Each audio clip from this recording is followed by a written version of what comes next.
It's time to create your future by design, not default. This is Practical Change, the podcast for midlife lesbians, where we focus on relationships, work, health, and more. With your host, certified professional coach, Claire Baker of practicalchangecoaching.com. Hello, and welcome to the podcast, Practical Change for Midlife Lesbians. Before we get started, I just want to invite you to head over to the website, practicalchangecoaching.com. You can see what coaching is about. And if you're interested in getting coached, even just a free session to see what it's like, just sign up. You won't regret it. It'll be great. Today's episode is an interview with Stephanie Carnahan. She is the co-founder and director of Fawn Hills Animal Sanctuary and Care Farm. She started this operation as a sideline to her long and rich career in mostly higher ed administration, student personnel, and more recently helping high schoolers who might not have access to college to find their way to college. She'll tell you more about that in the interview, but I decided to interview Stephanie because she's created such an interesting and enriching side project that didn't require her to, explode her life. She's still working at her day job and able to continue on there while creating a project on the side that is affirming to her. It satisfies so many things that she had been dreaming of for so long. And I think gives hope to all of us who think, oh, gosh, I always wanted to do fill in the blank, but maybe it's too late now. It's too late. I can't do that now. Maybe you can. Maybe it's not too late. Well, let's get on with the interview. Thank you for agreeing to be on my podcast. I love what you're doing. Is it okay if I call you a midlife lesbian? Is that sure? Why not? Okay, let's go with it. So yeah. I love examples of people who are doing cool stuff because it's just fun, cool stuff. What they like, right? Yeah. And how they, I think there are many people, lesbians and the rest of the world, who think hard about doing stuff, but then they kind of get stuck in indecision or fear or whatever keeps them, from making a change that takes them out of their comfort zone. So so if people have examples of people who are doing stuff that takes them out of their comfort zone, but it doesn't have to like launch them into space. That's right. That's right.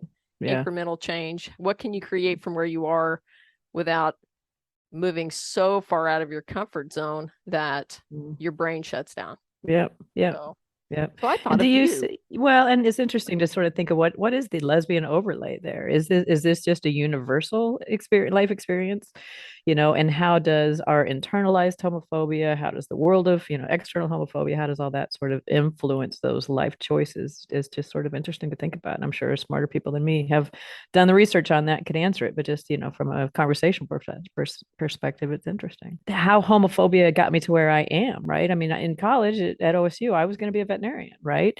And then I discovered girls, and it's like, well, fuck, I can't study chemistry. I'm studying girls, right? A different kind of chemistry. And that's real. That's legit, right? And so my grades tanked, my, all that path down, veterinarian lane was taken away from me.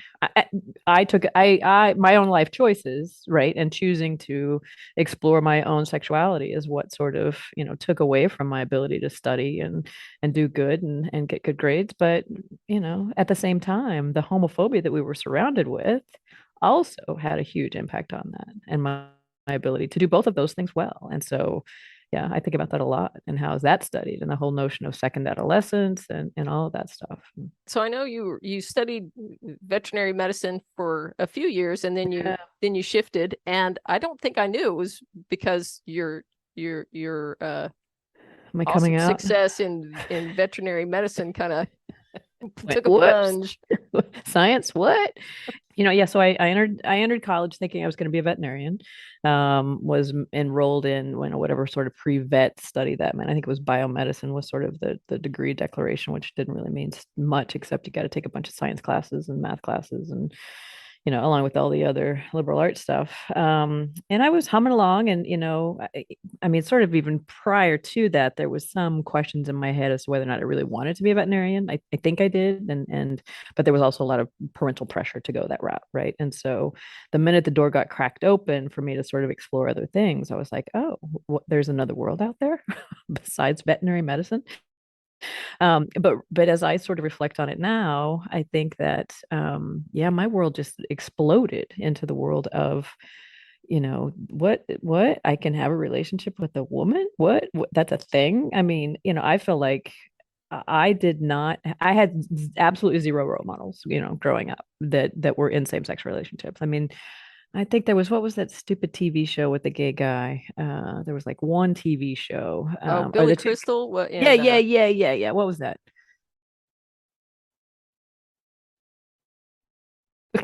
It'll come to us and we'll It blurt it out. will. But it was Billy Crystal.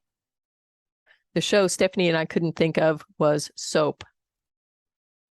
Yeah. And then there was another one, I feel like, with dudes in drag, right? That maybe Bosom hinted Buddies. at. Yeah. But I don't Bosom even Buddies, think, was yeah. that even, were they even gay? I don't know. It wasn't No, allowed. they needed a place to live, and so Right, they right. dressed as women to get an apartment or get a room at a women's boarding house. Oh, that's Hilarity super. ensues.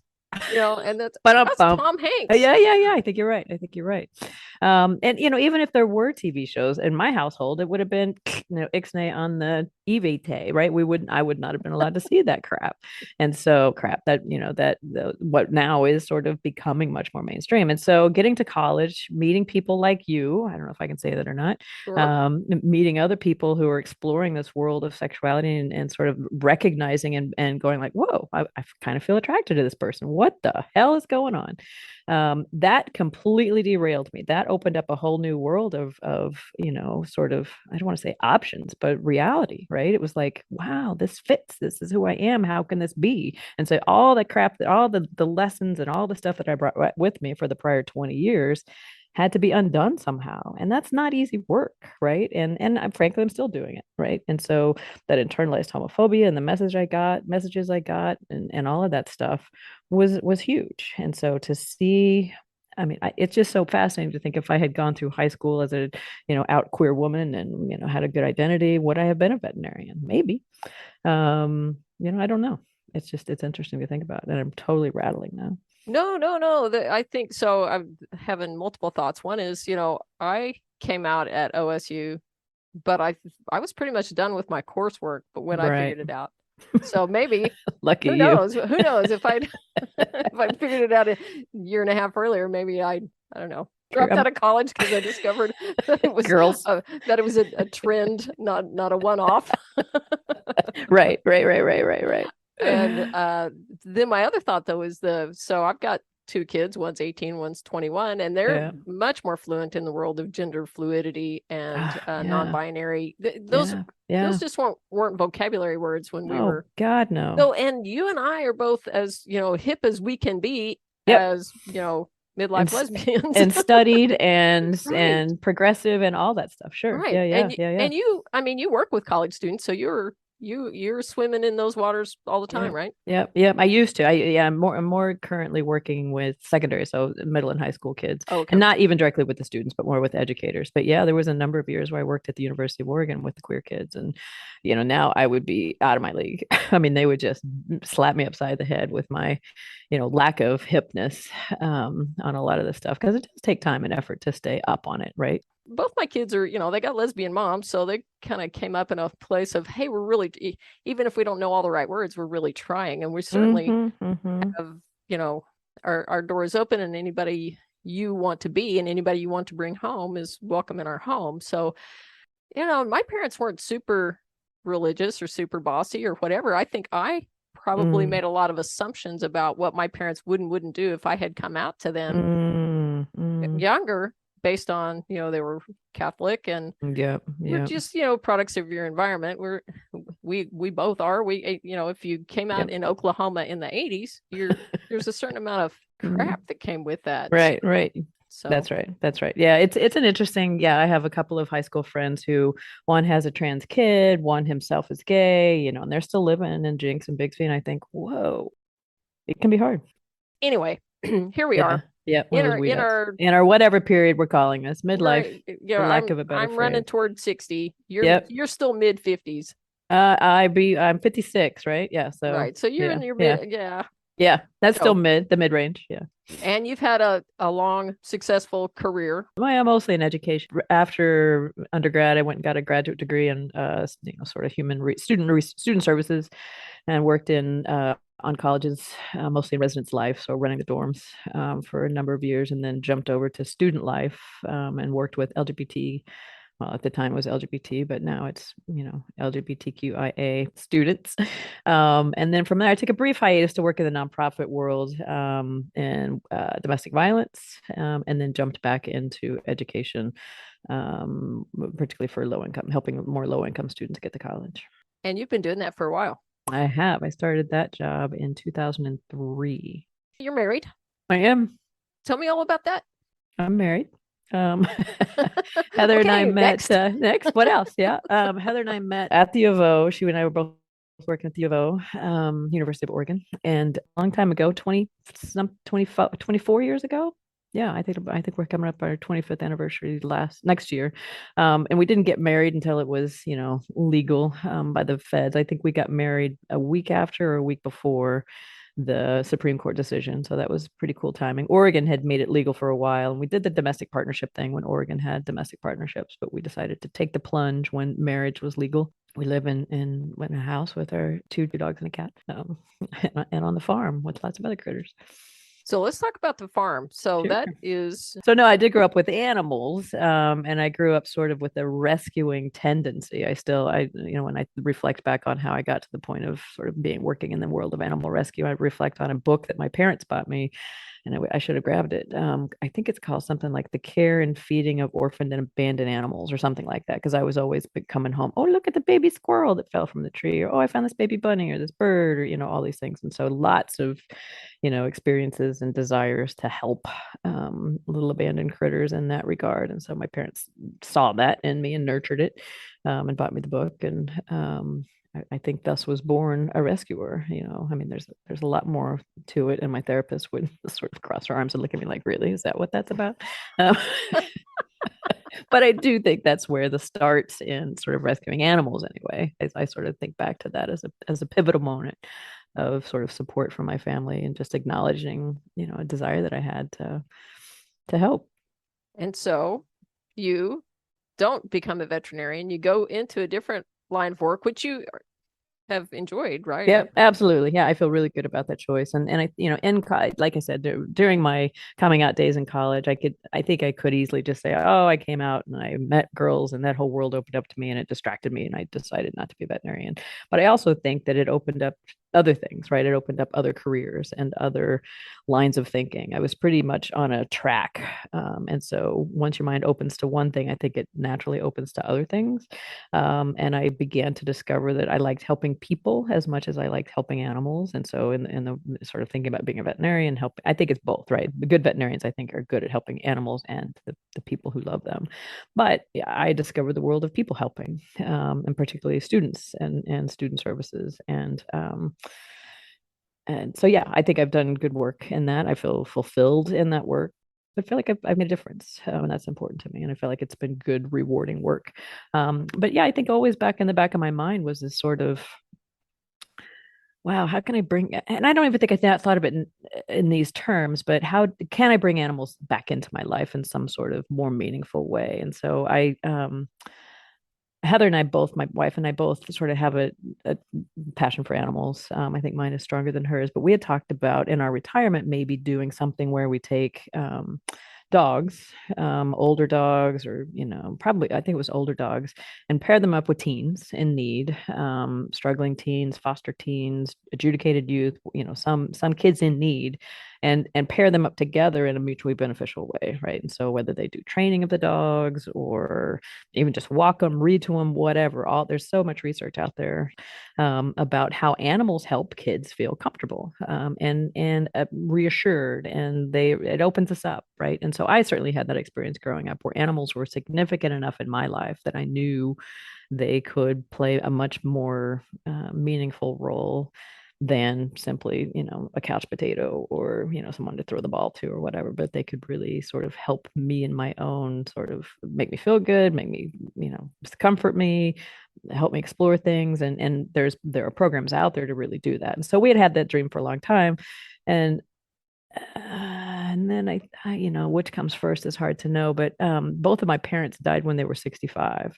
And those light bulbs just sort of kept going off. And it's like, wait, why am I going to wait till I'm 65 to do something when I don't know that I'm going to, I mean, not just because they were my parents, right? And that sort of hereditary expiration date, but just in general, we're not promised anything. Why put off till tomorrow? What if there may not be a tomorrow? And so I learned about a farm sanctuary here in Oregon called Sanctuary One that was doing sort of that marriage of animals and people and finding therapeutic lowercase t ways to bring the two together for mutual benefit. And I remember we were sitting in our very comfortable, not all farmy living room. And I said to Heather, hey, what do you think about this? And she looked at me and said, I don't think we're ready for that.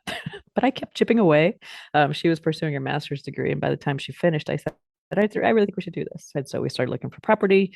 And neither one of us had farm animal experience in our life at all. And I don't even know why, except that Sanctuary One was doing farm animals, why we pivoted away from dogs to farm animals, but quickly got away from us, and that's where we were. And so we found a 15-acre property, really well suited. It had a lot of the things on our checklist of things we were looking for if we were going to be able to pull this off while we were both still working. One of the things, for instance, is we knew we were going to need help, and we needed a live-in farmhand. And so the property has two residences on it, ours, and then a small, 1-bedroom cabin for somebody to live here and help us take care of the critters while we both have full-time jobs. And thus was born a dream. I mean, it really was just a matter of, and it came with our first animal even. I mean, the guy that sold us the property had one surviving horse. This was a racehorse breeding facility. And he had one last horse that he hadn't been able to adopt out because he had an old horse disease, basically. And we said, well, we're going to turn this into a sanctuary. Maybe he could be the first one. And he kind of got tears in his eyes. He said, yeah, I think that'd be just right. And so there we were, instant sanctuary. There's no taking a day off, right? The critters need fed, they need attended to, and somebody's got to hurt that, or somebody needs this eye taken care of, or their teeth looked after. There's just sort of it's hard work for sure. So how many animals do you have now? Let's see. I'll run through. We have on the property, we have 3 horses and a donkey. We have another horse that's off on training at a training barn not too far from here. And then we have 4 pigs, and the chicken population seems to change regularly. We have a couple who are off hiding in the woods on nests. And so I think we probably have between a dozen and 15 chickens. And an awesome chicken coop. Yeah, man, the scratch pad. How cool is that place? I never got my sign made to put on there. That's the best name ever. I know. Whoever came up with that has got a crazy sense of humor. I mentioned the chicken coop because Fawn Hills had a fundraiser, and I won the opportunity to name it, which was the scratch pad. All right. So you for a while, like if your parents died at 65, yeah, and you're 56 now. Yeah, Mom died a while ago. Yeah, Mom died in 2008. Yeah. Okay. So you had this kind of knocking at the back of your mind. Hey, this is something I want to do. And yeah. Why am I going to wait? You wore Heather down. And then you found a place. You got this farm. It's got the barns, the horse barn stuff, and it's got those cabin. You can make it be what you need it to be. It's got a lot of the stuff you need, and then you can add the other stuff. 100%. And then suddenly you're running a nonprofit. God, ain't that the fun part? So did you, when you had the original plan, if you were modeling it on Sanctuary One, you always had in mind, we'll make it a nonprofit. Absolutely. Yeah. Okay. Yeah. That was always part of the plan. And, partly Heather, actually her master's degree is in public policy and management with an emphasis in nonprofit management. And so both of us have the nonprofit experience and knew that both from getting donations, getting grants, all of that being a nonprofit was really going to open us up to being able to do open us up to the world of fundraising. Yay. Yeah. So it's a good point that there's sort of the fun of the farm, right? And the programmatic things and taking care of the critters, but then layer on there that you're now the ED of a public corporation. Yeah. If you read our mission statement, it's to create connection and compassion, and ultimately to create a more peaceful world, right? And so if and that's a big stretch, I get that, right? We're not going to bring about world peace because somebody meets a pig, but if we can sort of think about our connectedness and our sort of the role that animals play in our world, and all of that, I think that we can, in fact, create a more compassionate world for each other and the critters that we share the world with. So, all right. So you've had a long career from 20 to 56, right? 36 years in the work world, mostly in higher ed, student related stuff. Yep. And in the last, you started Fawn Hills Animal Sanctuary 8 years ago. Yeah, in 2000, we became incorporated in 2015. So yeah, 7 years ago. Okay, so you've had kind of overlapping careers for the last 7 years. What is what's your event horizon look like? The next iteration? Yeah, so I am desperately hoping to retire from my paid gig in the next year. I hit the magic 55 where I'm eligible to take benefits out of our retirement account. And being double income, no kids, it certainly helped us to build up that nest egg to the point that I could consider an early retirement. This recession looming notwithstanding, it may make a difference there. But my hope is to be able to retire from that job in the coming year, and then really devote myself to and now's the time I think to do that. Heather's 7 years younger than I am, 7 years younger than I am. I'll cut that. I'll flub out. Nobody wants. Please do. Let me just. So Heather, my wife, my adoring wife, who I can't live without, is 7 years younger than I am. So she's got a few more years in the workforce, and she'll be able to. The healthcare is sort of the reason why so many people work, right? And so I can benefit from that for another 5 or 6 years, and then she'll retire. And in that interim time, I think is going to be a pivotal point for the sanctuary, because without us living here, and we don't have any intention or desire to live here forever. I've just had a partial knee replacement. I've got some other arthritic issues going on. And so just from a body perspective, I can't do the work for a whole lot longer that it takes to run this place. And so then do I step into an administrative role as just ED and raise funds and do that stuff? Bleh, thank you very much. But maybe, right? But also for the sanctuary to take over this space, that's a pretty heavy lift, right? Because it's going to mean buying the property or some portion of it. We could dole up different parts of it and have like the 10 acres belong to the sanctuary, but that's still probably a $500,000 capital campaign, right? And so I think as soon as I retire, then we really will start that sort of succession planning to sort of look at what does it look like for Fawn Hills to live past its founder. And I think that's the work of a lot of nonprofits, and it doesn't always end well, right? It doesn't always end in succession. And especially when property is involved, I think it's easier to do it with an organization that doesn't have capital needs. But we absolutely can't do this virtually. Right? It's like, oh, there's a cute little virtual donkey, right? And so that the capital outlay that would have to happen for us to really successfully hand this off to the next person is a pretty heavy duty lift. And so I need to work with my board to say, okay, what are we going for here? Are we going towards that where we're either we do a capital campaign and we raise the funds for the corporation to buy this property or a similar property or a smaller property or something, so the Fawn Hills can continue in perpetuity? Or are we winding down? Are we taking our senior animals and saying, you know what, it's been a great ride. We'll give these guys the best life we can while they're here. We're not going to take in any newbies or take in any young animals. And when these animals are done, we're done. Or is there, do we look for somebody dumb enough like Heather and I were to say, oh, that sounds like a dream, sure, we'll buy it, and then run before they change their minds? I mean, there's a lot of possibilities, right? But I think that'll be the next arc of my sort of nonprofit world is that succession planning and figuring out what's going to happen with this place when I think when Heather retires, we'll probably spend another couple of years here because her job is such that she doesn't actually, frankly, get to enjoy it much. And so I'm really hopeful that she'll take a couple of years after she retires to really sort of absorb herself more with the animals and I really also hope that no matter how we see our long-term future, that also the other thing I want to do during that time is really build up our human element of the programming and having more kids out, more groups out, and really sort of formalizing some of those currently informal educational opportunities. And so having her be able to be witness to that and participate in that, I think is really important too, because I get the benefit. I'm out there with the critters every day and she's not. And so I really hope that she will take advantage of her retirement to be more involved in that way. I applaud the succession planning. That's having that, we're going to do this for 10 more years. And right now I'm thinking about what's next, and that bringing that level of intention to it because.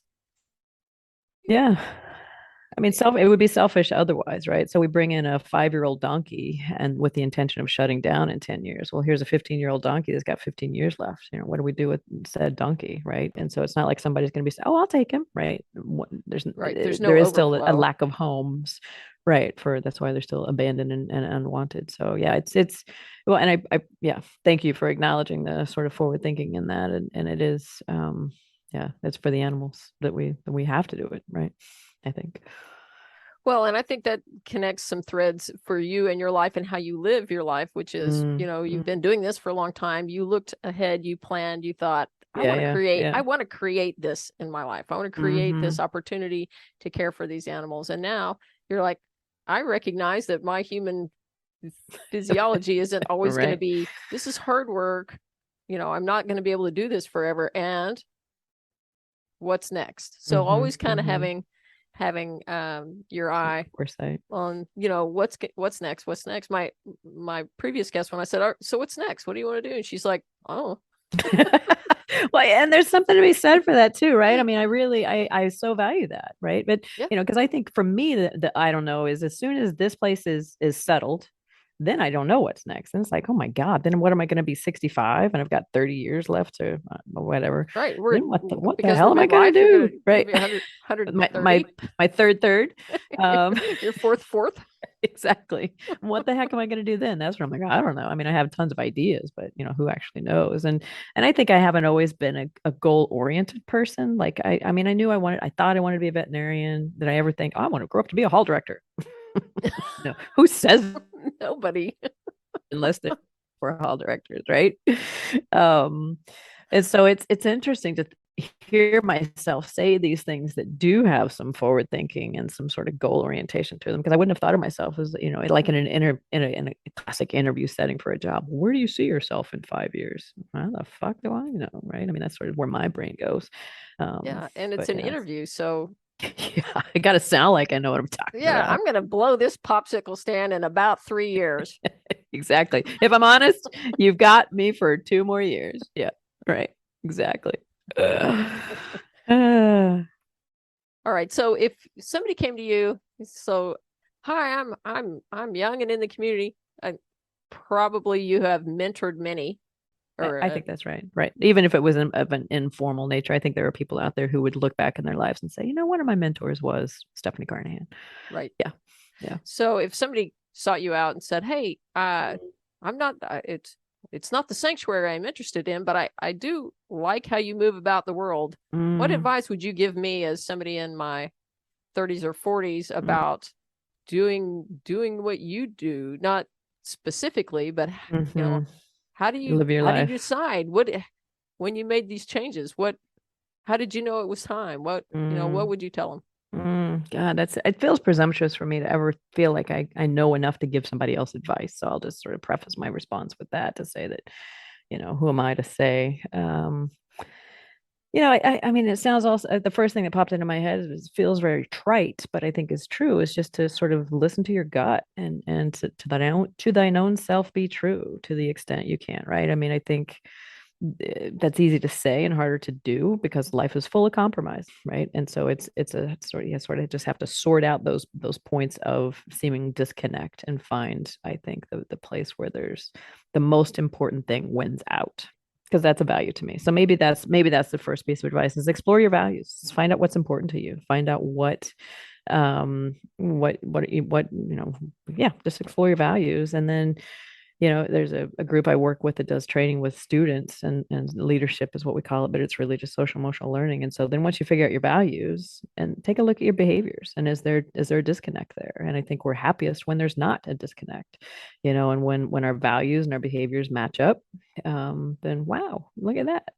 I'm being an authentic, genuine, values driven person, right? And I think that good things come from that, both internally and then what we do for the world and how we present to the world, and how we are with other people. So, and then what else? Values, behaviors. Find people around you who champion you, right? Find your cheerleaders and your people and that doesn't mean yes people, right? That doesn't mean people around you who say, sure, you can do anything you want to, woohoo. But find that the team around you who will support you and encourage you, and maybe ask the hard questions and encourage you to ask yourself the hard questions. But to the extent, I mean, we're all different, right? Some of us are really introverted and we just I'm going to do it all myself. But I think we all need a team. It doesn't have to be a team of 30, and it doesn't have to be a team of people you interact with on the daily, but find people who believe in you, who believe in your cause, who believe in your chosen paths, and then enlist their help, and have them ask you the hard questions, and say no when no needs to be the answer, or ask a deeper question. If it can't be yes now, yes when, right? Or yeah, I don't know. Those are some of the things that come to mind. Yeah, think through, what do you want to create in your life? What do you want? What kind of meaning do you want to create? And I don't necessarily mean a thing. What is Exactly. Yeah. Exactly. Because that And I can guess come in a those lot of different ways. It's not a thing. It's not the thing. It's not the way, it's the thing. Or and I'm probably using those ones. Yeah. But think about what is important to you, and whether that's the whole exercise, what do you want people to say at your funeral or whatever. It's like, or what do you want your legacy to be, or what do you want how do you want people to think about you or talk about you when you leave the room, right? And that can be anything from, wow, she's so funny, to she's making me feel good about myself, or whatever. I think, yeah, finding that mission statement it's an exercise, sort of the examined life, right? And sort of just not trudging along, and be intentional, and being just checking in with yourself and each other, whether it's in a relationship or just with yourself, and sort of in your own identity of, am I really doing what I want to be doing here? Yeah. Yeah. And if I'm not, what changes do I need to make, and are they doable? Because it's one thing to say, oh, just do it. Okay, you can't. Not everybody can just jump in and buy a 15-acre farm and start their farm sanctuary, whatever analogy that is. But being mindful of what it takes to get there, and where there is, I guess, right? And so what is that sort of next step and that next goal? And yeah, having just said I'm not a goal-oriented person, now I'm saying be goal-oriented. Well, don't do what I did. I think goal-oriented kind of implies, a number by a year, right, whatever. And sometimes it can be, I want to have a great relationship with my family. I want precisely to, yeah, sure. The goal doesn't have to be super, weird and and smart. like corporate, not a smart goal. I mean, you kind of want to, depends. I think short, mid, and long term goals. Where do you want to be in 10 years is different than, where do you want to be in 6 weeks? That's right. That's right. Want to run a 5K versus, yeah. Be able to walk to the bathroom without falling down. Yeah. That's a good goal. Steph, I'm telling you right now, goal. It's a great goal. Stephanie had knee surgery the week before. And so the joke was really about getting around in her own home during the time of the interview. Oh, this is good stuff. So do you wish you had any do-overs? Oh, do-overs. I mean, ultimately, sure, right? I mean, are there little things I wish I had done differently here or there? Maybe, but I also don't. I mean, maybe this is a cop out, but what good does that do me to say, God, I wish in college I had really stuck with the veterinary pre-vet plan and become a veterinarian? Maybe I do, maybe I don't, right? Maybe now I'm really in that perfect spot. If I got to go down the world of helping people, and now I found this way to help animals, and I'm marrying the two together, in a different way than I ever would have seen coming. Maybe it would have gone the opposite way, right? I would have helped animals a long time, then I would have discovered I liked helping people, and I would have done the care farm. So maybe I would have ended up in the same place that I am now. But are there small things I would have done? Yeah, I mean, I would have been far less resistant to coming out, right? I would have been far more bold about, sort of when I chose to come out and to whom I came out, and telling my parents to stuff it up their ass if they didn't like it, and sort of been.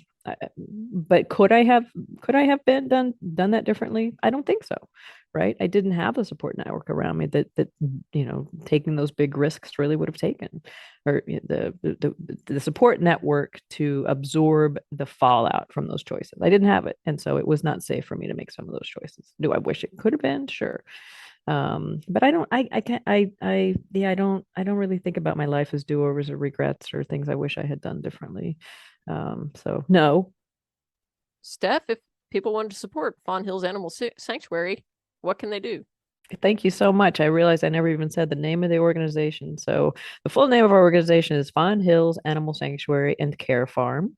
And if folks are interested in learning more about us, our web address is fawnhills.org. You can find us on social media. Our handle is usually Fawn Hills or Fawn Hills Animal Sanctuary, and that's the best way to follow us and support us and learn more about what we do. Right on. Cool. I hope you enjoyed this interview with Stephanie Carnahan. I hope you'll consider checking out Fawn Hills Animal Sanctuary and Care Farm. Their website is fawnhills.org. So many awesome photos of farm animals that are just thriving in their loving home environment now. I invite you to head over to practicalchangecoaching.com, sign up for the newsletter, sign up for a coaching session if you'd like. Follow me on Facebook, Practical Change Coaching, or Instagram, Practical Change Coaching. And if you're enjoying this podcast, please leave a review. The more people who review, the more people can find it. And I'll see you on the next podcast.